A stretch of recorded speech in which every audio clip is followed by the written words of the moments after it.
The Jews are really copping it at the moment. In Israel, the Islamic Jihad terrorist group, backed by Iran, fired about 15 missiles from Gaza into Israel. Israel, in response, assassinated an Islamic Jihad commander.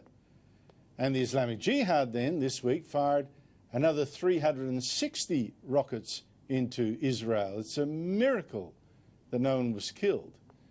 The Israeli reprisals killed about 20 Islamic Jihad fighters. There's now a ceasefire for now. But meanwhile, anti-Semitism, or at least an absolutely feral hatred of Israel, is being mainstreamed. In Britain, for instance, MPs have quit the Labour Party, saying that leader Jeremy Corbyn has let anti-Semitism off the leash. And in the United States, radical New Democrats in Congress have vilified Israel. In Australia, in the May election campaign, the election material of 3 Jewish Liberal MPs, Julian Leeser, Jason Falinski and Treasurer Josh Frydenberg, were defaced with anti-Semitic graffiti. And also in Victoria, a Year 7 Jewish boy was even forced by bullies to kiss the shoes of a Muslim boy. Photo then put on social media. In fact, the Executive Council of Australian Jewry said last year anti-Semitic incidents in Australia jumped by more than half over just 2 years. Get that. Now, a new paper by the Centre for Independent Studies has looked into this apparently rising anti-Semitism and points the finger particularly at the left. Its author is Peter Kruti, Senior Research Fellow at the University of Notre Dame, and he joins me now. Peter, it's lovely to catch up with you. What is driving this rise in anti-Semitism? I'm assuming there is a rise.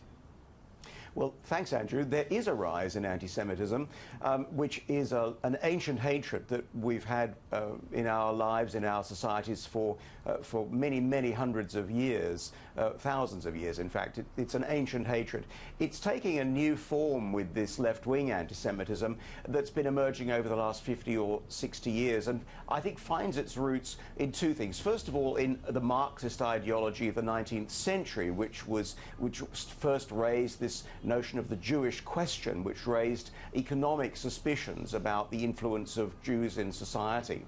But it also emerged from the 1960s and 70s with the rise of identity politics and a real commitment to anti-racism, anti-colonialism and anti-imperialism.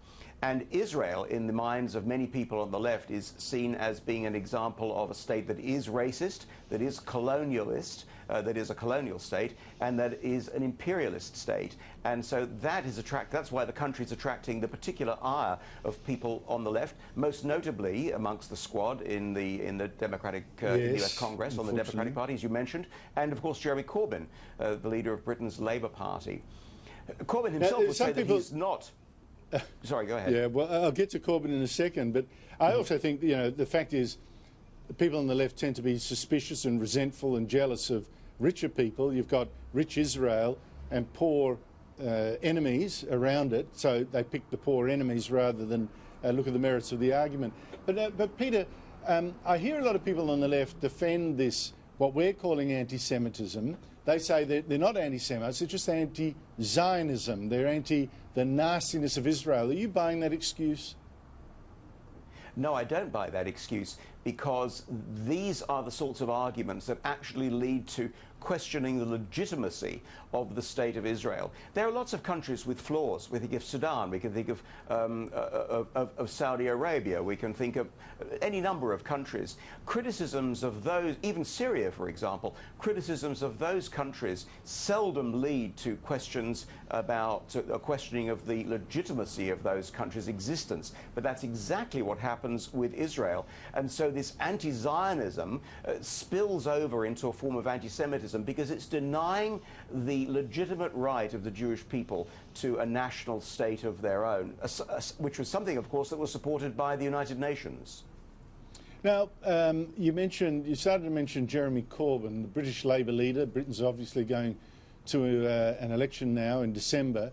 How bad would it be if Jeremy Corbyn, miraculously, wins the election in Britain, given all these claims against him of anti-Semitism? Well, I think it will be a disaster on a number of fronts, is my own view. I mean, we'll leave aside the economic and industrial chaos that would follow in the wake of a Corbyn election, a Corbyn government. But many people amongst in the British Jewish community will be very fearful. And I've heard many people say to me, and I've read many accounts of people who say that they would make plans to leave Britain because the British Labour Party, traditionally a home of many British Jews, has now become systemically anti-Semitic, and that is spilling over into a kind of normalisation of this hatred, which will make it a very unsafe environment for British Jews.